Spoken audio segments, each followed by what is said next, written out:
Salut à tous, salut à toutes. Salut. Et salut Catherine. Salut Pablo. Alors, cette semaine dans le débrief, on va vous parler d'un sujet qui est quand même au cœur de l'actualité. C'est la question des grèves dans les raffineries, dans les dépôts d'hydrocarbures et aussi dans certaines pompes à essence, ce qui fait que globalement, c'est très compliqué aujourd'hui de s'approvisionner en essence. Il y a un sondage qui est sorti hier, un sondage Odoxa, qui indiquait que 2/3 des Français étaient favorables à une proposition qui a été faite par le gouvernement et qui a été mise en œuvre. Oui, c'est plus une proposition. Oui, c'est plus que... au début, c'était une proposition, après ils l'ont mise en œuvre. C'est la proposition de réquisition, en fait. C'est-à-dire que maintenant, les ouvriers et les ouvrières de ces raffineries et de ces dépôts sont réquisitionnés pour approvisionner du pétrole dans les... Qu'est-ce que tu en penses? Comment est-ce que tu juges ça? Ça fait 15 jours maintenant, en fait, que cette situation... j'ai envie de dire s'enlise, que la direction de Total un peu se cabre et ne veut pas accepter les 10% d'augmentation salariale revendiquée par les salariés et par les syndicats. Voilà, l'opinion évolue. Aujourd'hui, elle commence peut-être à en avoir un peu marre. Elle voudrait avoir accès à ces stations-service. Est-ce que tu penses qu'il y a un retournement de l'opinion publique ? Oh, alors là, je ne sais pas comment les choses vont évoluer dans les prochains jours. Et quand vous regarderez le débrief, je ne sais pas où on en sera exactement de l'état d'esprit de l'opinion. Ce qu'il y a de sûr, c'est qu'elle est partagée, en fait.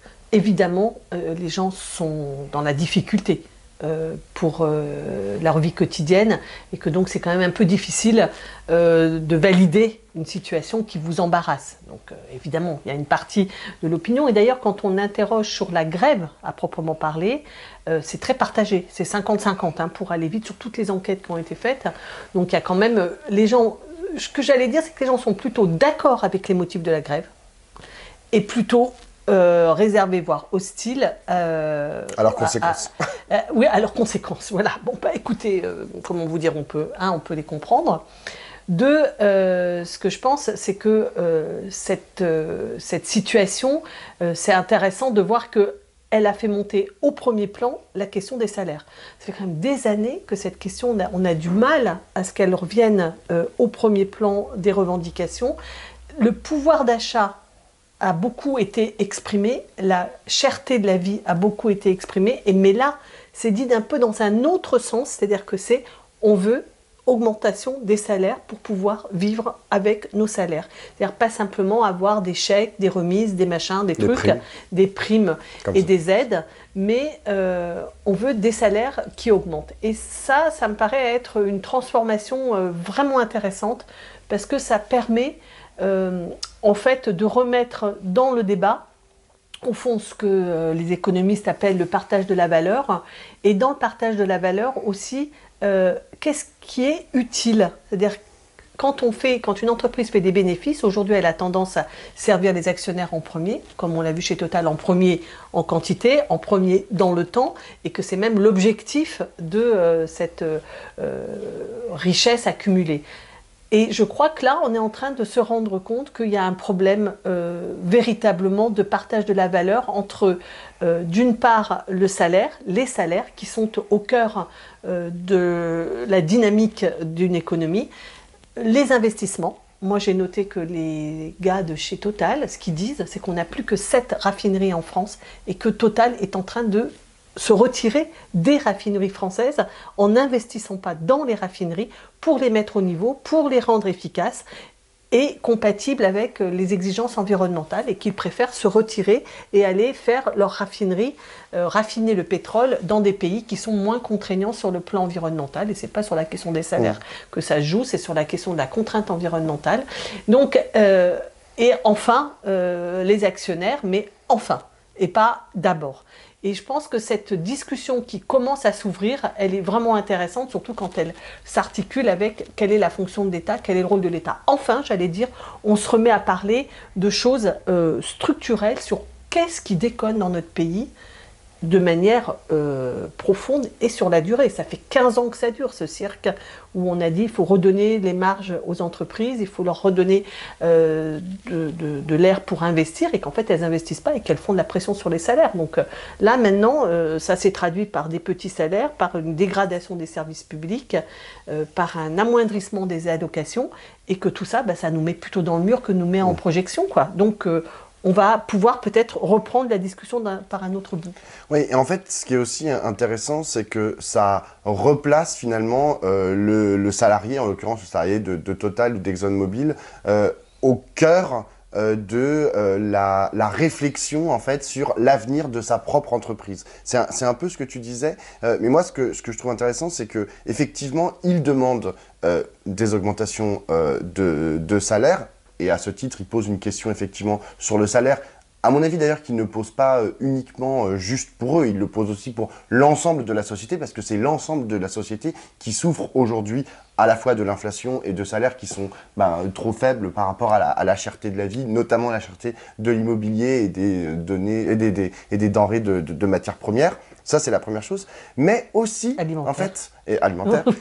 Mais c'est aussi, tu as tout à fait raison de dire qu'ils demandent aussi des réembauches et des investissements. C'est-à-dire qu'en fait, ils disent, nous, on veut aussi avoir un droit de regard sur, en fait, comment ça se passe, quelles décisions, en fait, sont prises. Et ça ne peut pas être juste une direction qui est complètement déconnectée des unités de travail, qui décide, en gros, que effectivement, on va fermer des raffineries. Je rappelle qu'il y a quelques années, il y a une raffinerie très importante en Seine-et-Marne qui a été fermée, c'est la raffinerie de Grand Puy. Il y avait eu à ce moment-là des manifestations, des grèves aussi à Grand Puy. L'année dernière C'était l'année dernière ? Ouais. Ouais, c'était peut-être l'année dernière. Et c'était très intéressant parce qu'en fait, ce que demandaient les ouvriers de Grand Puy, c'était de dire, nous, on veut participer en fait à la réflexion sur la transformation en fait de notre outil de production. Et ça leur a été refusé, en gros, par la direction qui a dit non, nous, on fait ce que les actionnaires nous disent de faire, et les actionnaires nous disent de faire, on ferme, et puis on va récupérer du pétrole autre part.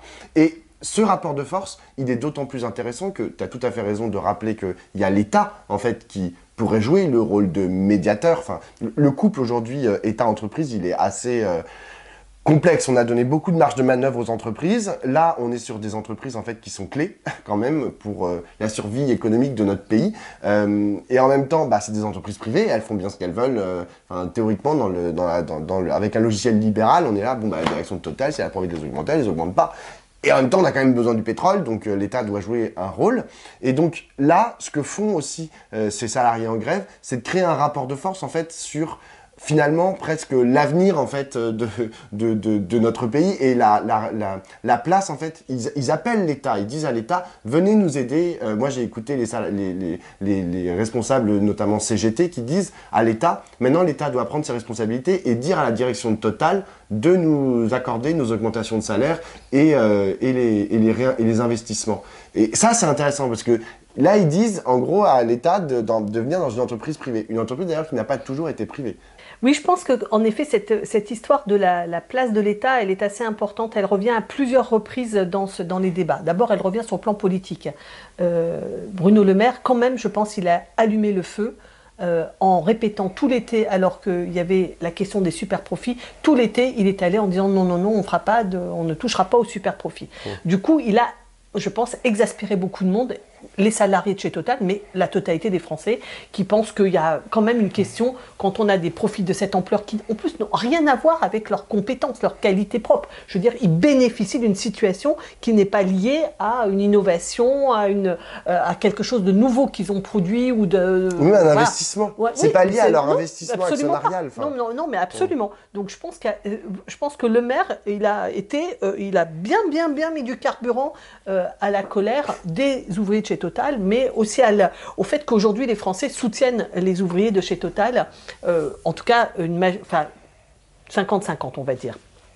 Ça c'est le premier point. Le deuxième point qui est vraiment mis en cause, c'est la capacité d'anticipation de l'État. Il se trouve que ça vient derrière la capacité de non-anticipation que l'on a découvert au moment des masques, de l'affaire des masques. On s'est rendu compte que il devait y en avoir des centaines de millions et qu'il n'y en avait pas, qu'ils avaient été détruits progressivement et que donc la capacité d'organiser, d'anticiper les crises de l'État était totalement mise à mal par la gestion court-termiste de la stratégie de fond, et que là, ils n'ont pas du tout anticipé. Puis ils n'ont vraiment pas l'air, c'est tout con, mais il y a quand même des professions qui sont absolument stratégiques. Comment se fait-il qu'il n'y a pas des stations de service qui sont réservées aux pompiers, aux ambulanciers, aux médecins, etc. Alors, ils ont des tickets pour arriver devant, ils ont des coupons pour avoir un accès privilégié. Le seul problème, c'est que parfois, ils en ont pas. Oui, c'est ça. Enfin, moi, les gens que je connais qui font partie de ces professions, ils racontent pas du tout ça. Hein. Ils racontent qu'ils vont faire la queue à 6 h du matin, le dimanche matin, pour pouvoir continuer d'exercer leur métier.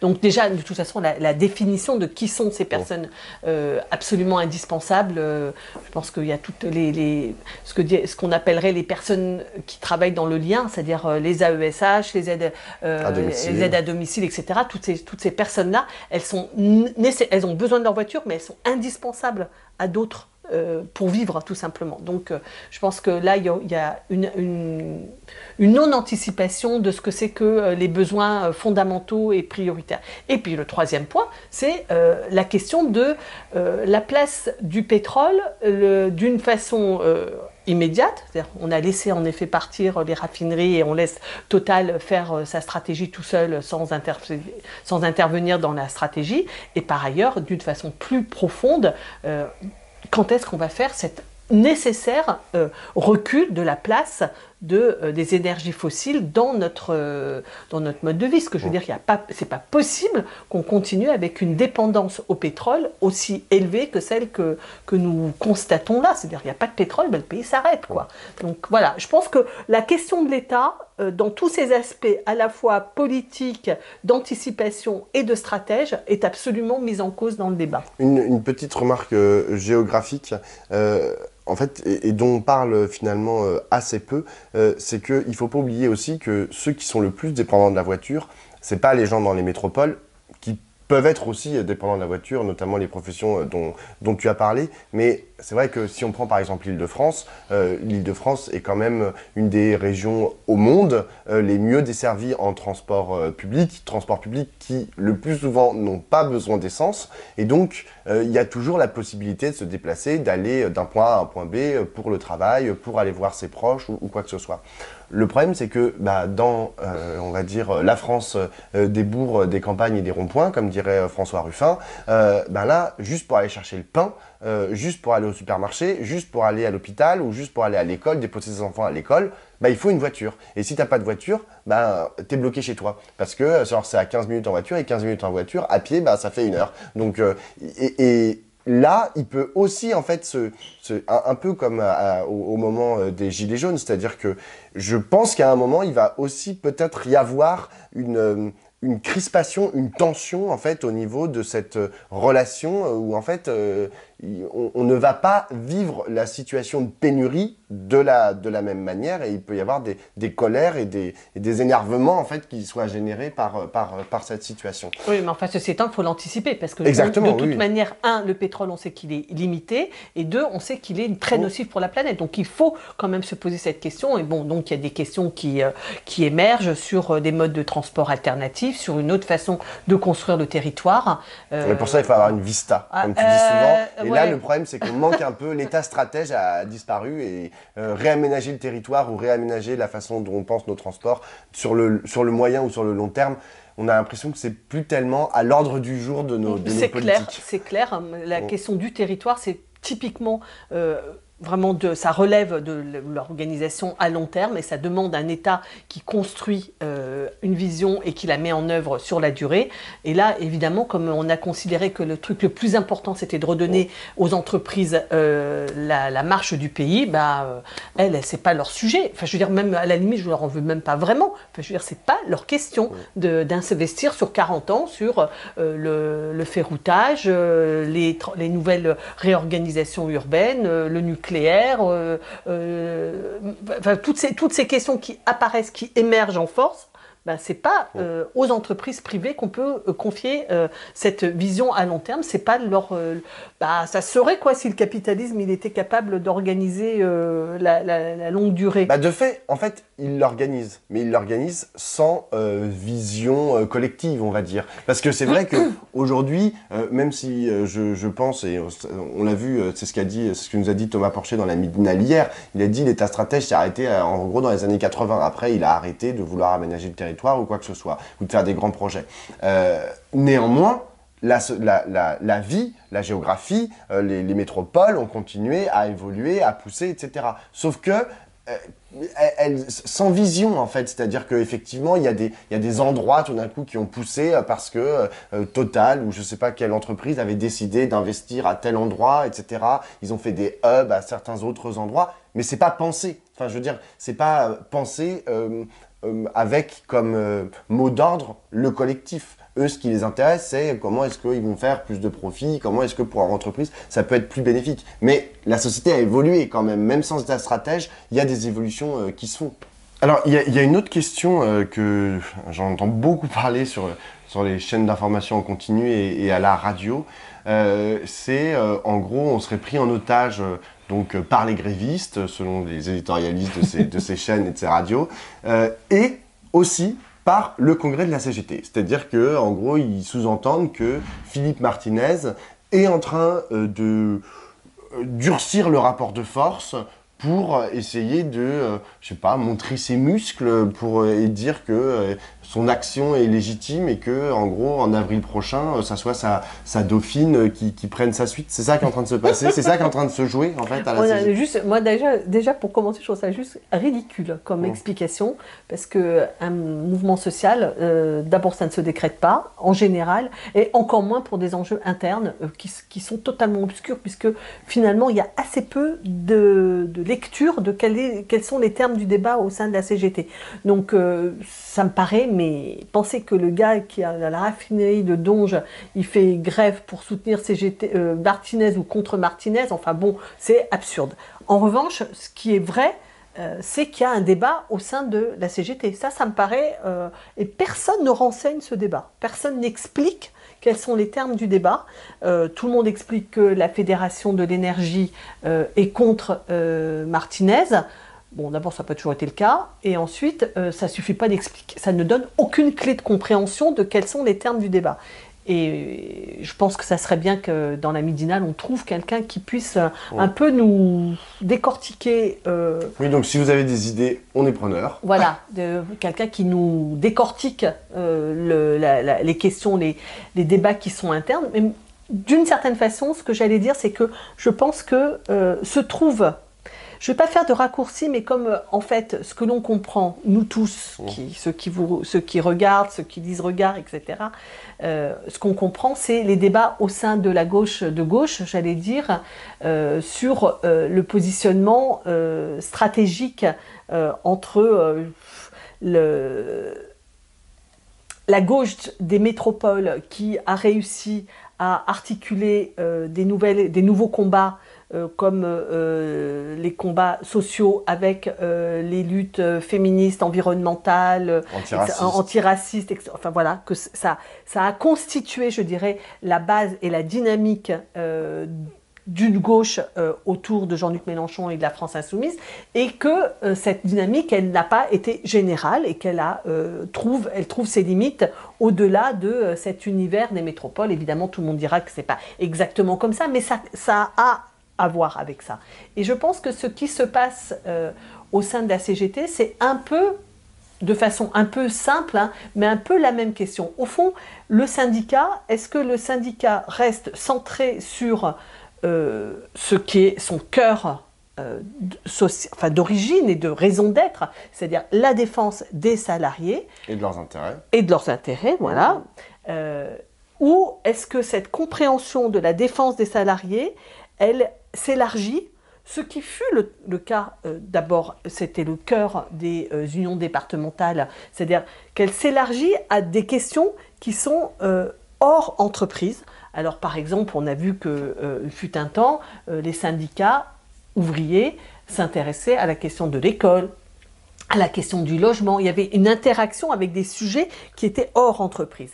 Et aujourd'hui, la question de comment les syndicats ouvriers intègrent d'autres combats, comme les combats antiracistes, le combat des chômeurs, le combat des nouveaux statuts du travail, le combat féministe, et évidemment la transition écologique avec la transformation de la production qui va l'accompagner.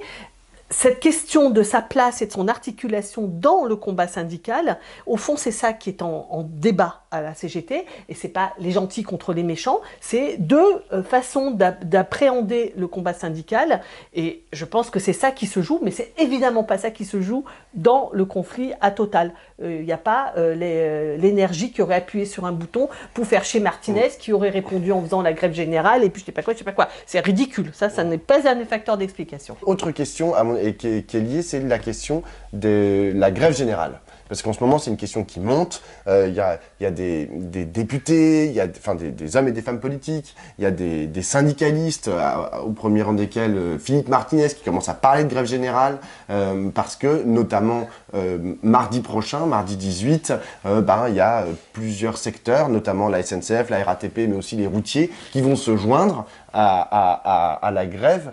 Qu'est-ce que, je sais pas. D'abord, c'est pas les routiers, c'est des routiers, des éléments de différents secteurs. Ce que je veux dire, par exemple, la RATP, on sait que c'est pas la CGT qui est le premier syndicat à la RATP. Donc, on va voir ce que ça va donner. Moi, ce que je crois, c'est que on a un pays, les choses ne s'effacent pas du jour au lendemain. C'est-à-dire qu'on a un pays qui est partagé entre la colère et la peur. Et ce sont des sentiments, des attitudes, des compréhensions et des regards sur le monde qui peuvent d'abord coexister chez la même personne et ne produisent pas les mêmes effets. C'est-à-dire que je pense que l'inquiétude par rapport à la guerre en Ukraine, le manque possiblement d'énergie pour la France cet hiver, l'inquiétude pour son pouvoir d'achat, comment est-ce que je vais faire pour payer à la fin du mois les courses quand il va falloir payer toutes les charges, etc. Je pense que tout ça, ça peut provoquer de l'inquiétude, de la peur et du retrait. Et en même temps, ça n'efface pas le fait qu'il y a de la colère parce qu'on se dit non mais c'est pas possible, il y en a qui se gavent et ce que répètent à l'envi un certain nombre de dirigeants politiques, Jean-Luc Mélenchon et d'autres, c'est qu'il y a 4-5 Français qui ont en bien propre autant que 27 millions. Donc il y a une montée des inégalités qui est totalement insupportable et totalement inacceptable. Et enfin, il y a cette colère aussi, je pense, on ne peut pas oublier que Emmanuel Macron a été mal élu et qu'il n'a pas la majorité à l'Assemblée nationale, ce qui traduit une faiblesse politique et que tout ça fait que, au fond, comment la mayonnaise va se prendre et qu'est-ce qui va se passer dimanche dans la rue avec la manifestation à l'appel de la NUPES contre la vie chère d'une part, et comment ça va se passer le mouvement interprofessionnel appelé par 4 syndicats pour les augmentations de salaire, on va voir. L'affaire n'est pas faite, et sachant que par ailleurs tout ça se passe avec un arrière-plan qui est la menace sur la réforme des retraites et la faiblesse politique avec un gouvernement qui se crispe avec ce qui se passe à l'Assemblée nationale où il s'oppose à des amendements qui sont de bon sens, quoi. C'est hallucinant qui s'opposent par exemple au fait que les gens qui vont en EHPAD puissent déduire leurs frais d'EHPAD de leur déclaration d'impôt. Enfin, je veux dire, c'est des trucs minables. Je veux dire, c'est complètement con de pas accepter ça, quoi. Pourquoi font-ils ça ? Ils sont quand même dans une stratégie vraiment frontale et je ne cède rien, je ne cède aucun terrain, aucun pouce de terrain. On dirait qu'ils veulent l'affrontement. Est-ce qu'on va aller vers un 49.3 et une motion de censure ? Écoutez, tout le monde ne bruit que de ça en ce moment, quoi. Dans les journaux, dans les partis politiques, tout le monde semble se préparer à au moins le 49.3, voire une dissolution. Moi, je pense qu'on a vraiment besoin effectivement de la victoire en fait des salariés Total Energy et d'ExxonMobil contre leur direction, parce que pour donner un peu d'air en fait et se dire en fait c'est possible. En fait une grève peut aboutir à des effets, avoir des conséquences concrètes et que ça fasse vraiment des acquis sociaux importants. C'est vrai que souvent quand les salariés se mobilisent, enfin parfois plutôt quand les salariés se mobilisent, ils arrivent à cranter j'aime pas ce mot, mais à cranter on croit qu'on des est en victoires. armée. On croit qu'on est en armée, oui. Mais non, mais arrive à obtenir des victoires. Et c'est important en fait de le rappeler. Là, c'est une grève qui quand même touche beaucoup de gens. S'ils y arrivent, ce sera quelque chose. Ça sera vu, ça sera su, et on se dit ok, les salariés qui se mobilisent, ça peut marcher. Et c'est pas parce que moi je me souviens encore, hein, les gens du gouvernement dire oh, de toute façon une grève, on s'en fout, ils peuvent marcher dans la rue, on s'en fout. Enfin, je veux dire une grève, ça marche plus. C'est un ministre qui avait dit ça, un ministre d'Emmanuel Macron. En fait, une grève, ça peut marcher. Une grève, ça peut enclencher un rapport de force victorieux. La deuxième chose, c'est par rapport à la grève générale, là, c'est un peu plus compliqué parce que j'ai pas très bien compris. J'ai compris en fait qu'ils demandaient des hausses de salaire, etc. Mais comme tout d'un coup, enfin c'est pas la grève générale en fait, c'est la grève d'autres secteurs. Mais si la grève commence un peu à prendre de plus en plus de secteurs, de plus en plus de monde, par exemple, ou aussi avoir en tête la manifestation de dimanche, qu'est-ce qui est exactement demandé? Là, c'est un peu plus compliqué parce qu'il y a le retrait de la réforme des retraites, ça c'est une certitude. Donc la démonstration de force, c'est-à-dire beaucoup de monde dans la rue dimanche, ça voudra dire attention, faut pas faire la réforme des retraites. Je suis pas certain qu'Emmanuel Macron, le gouvernement, ait quelque chose à faire, qu'il y ait 50 000, 100 000 ou 1 million de gens dans la rue. Je pense qu'ils s'en foutent comme dans 40. Mais bon, ça sera quand même une démonstration de force à cet endroit-là. En revanche, sur le reste, c'est un peu plus compliqué. Enfin, je trouve que les modalités, en fait, les objectifs de la grève, d'une grève qui serait générale, et est-ce que c'est par exemple une augmentation des salaires dans toutes les entreprises? Mais du coup, qu'est-ce que ça veut dire? Mais donc du coup, peut-être que c'est demander une augmentation du SMIC, parce que souvent une augmentation du SMIC, ça veut dire une augmentation de pas mal de salaires, pas tous, hein, mais au moins tous les salaires qui sont au SMIC et tous ceux qui sont indexés sur le SMIC augmenteront. Mais si là, tu as la SNCF, la RATP, des routiers et Total et Exxon qui obtiennent des augmentations de salaire, on s'en contentera? Bah non, genre il faut aussi que les salariés de Danone ou les salariés de Veolia puissent avoir aussi bénéficié d'augmentation de salaire, tu vois. Mais du coup, s'ils sont pas en grève, est-ce que ça les concerne? Du coup, c'est toutes ces questions-là où la femme de ménage dans l'hôtel Ibis à Batignolles, elle a aussi bien sûr le droit, même si elle ne fait pas la grève, il faut aussi en fait qu'elle puisse faire partie de cet ensemble-là. Or là, j'ai l'impression que le modèle est un peu plus... Voilà, je ne sais pas exactement ce qu'il demande et à qui il le demande. Ben, moi, je pense que c'est quand même, contrairement à il y a 4 ans ou 5 ans, quand il y avait le mouvement des Gilets jaunes, où il n'y avait pas, l'entreprise n'était pas en ligne de mire, là, elle est en ligne de mire. Oui, mais c'est les entreprises, toutes les entreprises de France, y compris les TPE, par exemple, et les PME. Ce que je pense, c'est que ce qui est demandé là, c'est de reconsidérer les salaires. Et encore une fois, il y a ceux qui peuvent payer, et notamment toutes les entreprises du monde de l'énergie. Donc ça, eux, ils ont bénéficié d'une situation exceptionnelle et donc ils peuvent augmenter les salaires. Et la deuxième question qui est posée, il y a l'État. Mais pas la SNCF. Attends, il y a l'État qui est aussi employeur. Quand même, il y a beaucoup de fonctionnaires en France et que l'État paye ses salariés autant que l'augmentation du coût de la vie. C'est une question qui peut se poser de façon totalement claire et légitime et l'État peut envoyer un signal. Et enfin, ce que je pense, moi, c'est que le problème plus profond, c'est ce que j'ai tout à l'heure, c'est qu'il y a un renversement de l'organisation des logiques qui doit être repensé dans le pays. Parce que, évidemment, que dans les petites entreprises, c'est une question qui est plus compliquée. Mais enfin, il faut quand même... si les TPE dont on parle sans arrêt, ça représente 90% des entreprises françaises, ça ne représente que 20% des salariés français. Ce que je veux dire, c'est que tout le monde connaît le petit patron parce que tout le monde connaît son boucher et son cordonnier et le vitrier qui est venu ou le plombier. D'accord, mais enfin, tout ça, en termes d'emploi, ce n'est que 20%. La plupart des salariés français sont dans des entreprises qui ont plus de 200 salariés et dans lesquelles il y a des obligations de négociation et que c'est ça qui est en train de se jouer, c'est-à-dire de renverser la priorité et que c'est une question qui est une question de justice sociale.